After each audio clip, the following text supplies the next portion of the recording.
Hello, everyone. Let me scoot back again. All right. Okay. I'm getting calm. Hi, I'm Kris. Welcome back. This is Top 3 Photos with Disturbing Backstories, Haunting Traces of Death. This is Mr. Ballin. Before we get started, if you can click that thumbs up and then clack that subscribe button. This is what I did. Click, clack. It was that easy, completely free. If you could do the same for me, it helps out tremendously. If you want to donate to the channel, there's a thanks button. Click on that. Donate as much as you want, if you want to. If you request a video, your name sponsors that video when I do it. It's my way of saying thank you. You can still request without donating. It just takes a little more time. Okay. Let's get into I haven't done a Mr. Ballin in a while, so let's get into this.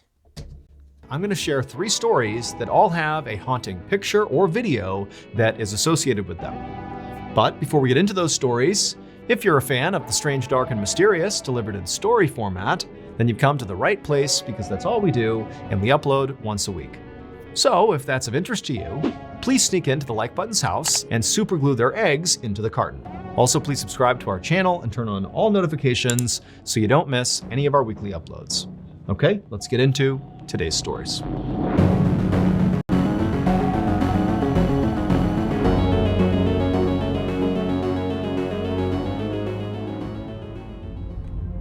On the evening of December 29, 1986, a California Highway Patrol officer named Craig Pyre drove his cruiser down Interstate 15 in San Diego, California.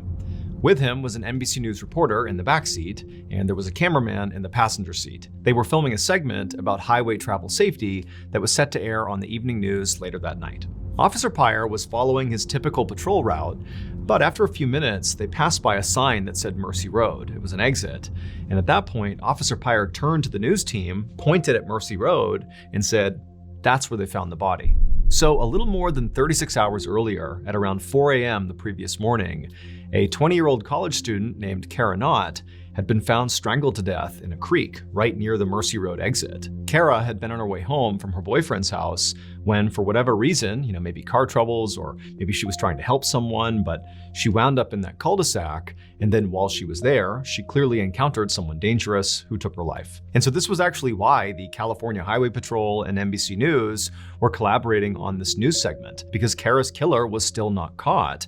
And so the idea behind this segment was basically to tell drivers along this highway, how to stay safe while they were out there, especially if for whatever reason they had to stop somewhere along the highway, what to do in that situation. And so as Officer Pyre passed by the Mercy Road exit and continued down Interstate 15, he turned to the news crew, and as they filmed, he began talking about the basics of highway travel safety. Specifically, he said, look, one of the most hazardous things that can happen to you beyond an accident on the highway is if you have some sort of car trouble that forces you to stop on the highway. Because once you stop, there's an inclination for a lot of people to want to leave their vehicle. But that's a very dangerous thing to do. Anything could happen.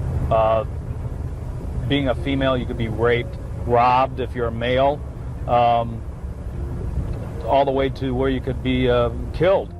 Officer Pyre also warned people not to get into a stranger's car, because there was a running theory at this point that perhaps Kara had gotten into her killer's car.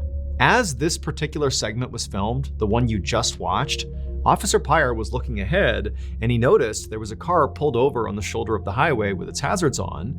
So he turned to the news crew and basically said, look, here's a chance for us to actually show the people in real time what to do in case your car breaks down on the highway. So he pulled his cruiser over right behind the stalled car, he got out, and then gestured for the news crew to come with him. Officer Pyre walked over to the passenger side door of this car, and through the open window, he asked the driver to get out and talk to him. The driver did, and as the camera rolled, Officer Pyre asked him to explain, what's going on here, what happened to your car. The driver said he had run out of gas and then gotten stranded on the side of the road.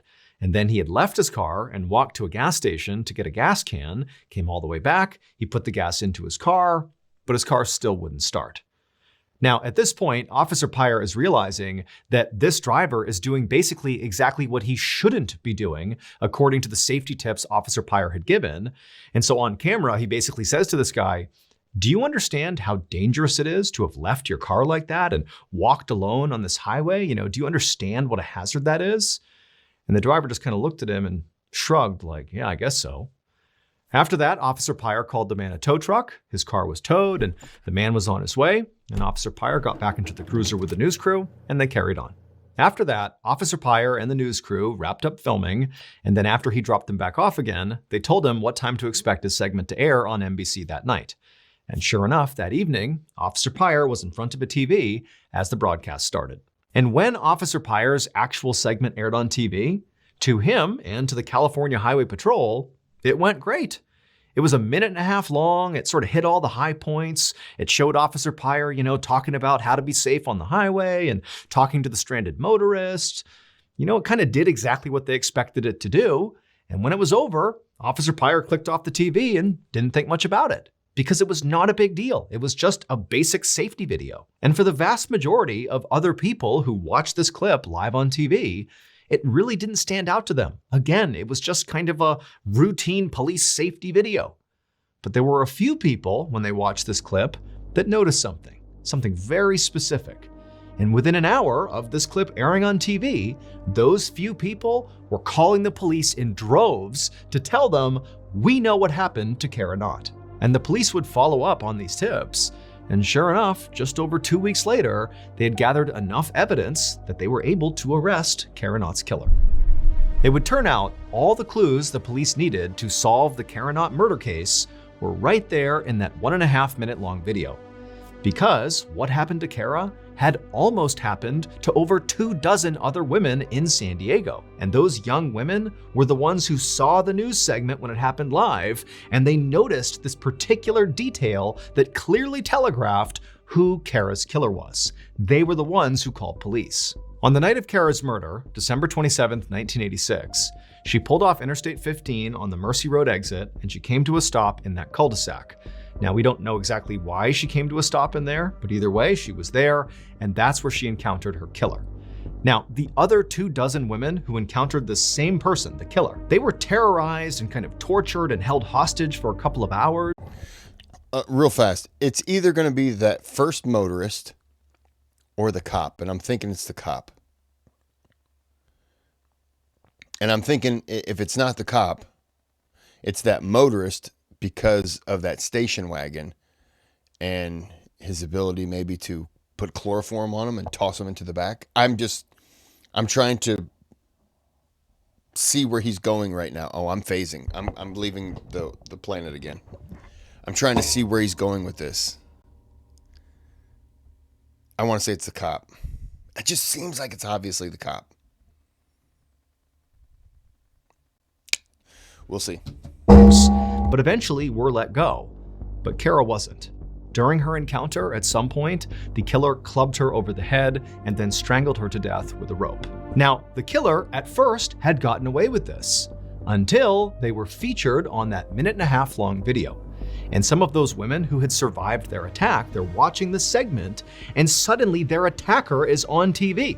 Now, they had previously reported their attack to police, but to this point, nothing had been done. And now they're staring at, for sure, the person who attacked them, who's right on TV.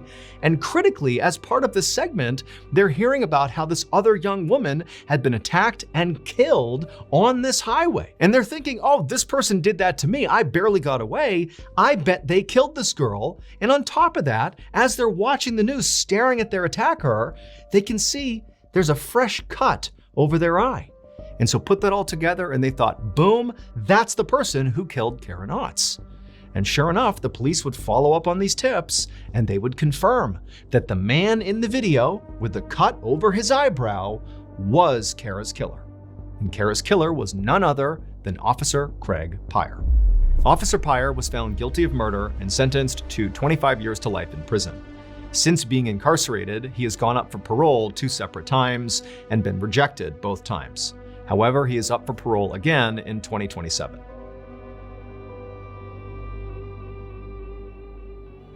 Thank you to BetterHelp for sponsoring today's video. This time of year, right after the holidays and the new year, I believe that a police officer in that type of position of power, Anybody in with a position of power, police specifically. I know that our laws don't do this, but I think the higher up the chain of power that you are, you should have a much stronger sentence. Like if normally something might be 1 year, you would get 3. So if there was a murder, life with possibility of parole at 25 years, you should have life possibility of parole in 75 years. I think that it should be much worse because we're trusting you. We're trusting that you aren't a killer. So, or you're not going to, commit evil acts after you are sworn in, or police, judges, politicians. Yeah, it's my opinion. I could be wrong. And they're making therapy more comfortable. Afterwards, it is always there to help. And BetterHelp subscription, or go to BetterHelp. Okay. Thanks, BetterHelp.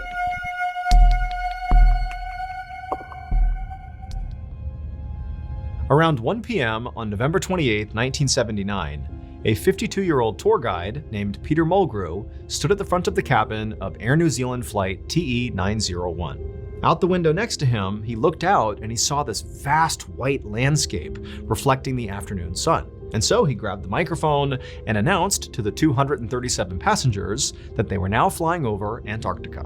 The passengers got really excited and immediately pulled out their cameras and began snapping photos left and right. And as you can see from some of the photos that they took, a lot of the passengers actually got up out of their seats and moved around to get the best angle of the ground down below. Now, on a normal commercial flight, that behavior would not be okay. You can't just, wander all around the cabin. You need to basically stay seated. But this was not a normal commercial flight. This was a sightseeing flight. Air New Zealand regularly took off from New Zealand and would fly people up over Antarctica, and their tour guide would point out a few landmarks down below, and then that flight would land back in New Zealand. That was the whole thing. That must be that ice sheet that flat earthers are always talking about. That's the end of the world right there. So nothing beyond that exists. Point out a few landmarks down below, and then that flight would land back in New Zealand. That was the whole thing. It was just a chance to go out and see Antarctica and take photos. Peter had been a tour guide for this flight many times before, and so he knew what to expect. He not only knew kind of how passengers react, but he also knew exactly when to look out which side of the plane to get the best view.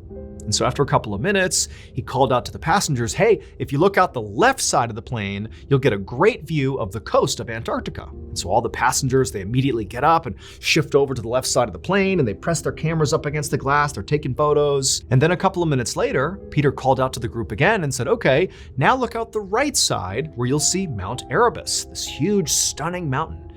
Now, Peter was accustomed to people gasping when they saw this mountain because it was so beautiful, so enormous. And as people piled up against the right side and began taking photos, that's what he heard. People were gasping. But then at the same time, the plane suddenly jolted hard, and one of those passengers on the right side took this photo. As you can see, there are black marks on the window, and these black marks are believed to be either engine oil or soot from Mount Erebus. Because Mount Erebus was not just some mountain. Mount Erebus was an active volcano, and the flight path of TE901 was supposed to have them going safely around Mount Erebus to get a nice full view of the volcano. But mistakes were made, and before the pilots could correct them, the plane flew directly into the volcano. And so this photo you're looking at almost certainly was taken literally at the moment of impact. A crash that resulted in 237 lives lost. The crash of flight TE901 was the worst aviation disaster in New Zealand history, and as a result, Air New Zealand no longer offers those sightseeing flights.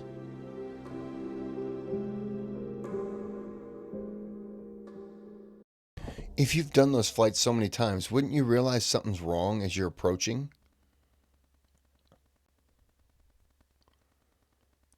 Because if you're going completely all the way around, you would realize, well, we're not on the same trajectory. So something's off. And it's not like you can just stop in the middle of the air and turn. There's no air brakes unless you're watching an Ernest Saves Christmas movie. So, yeah.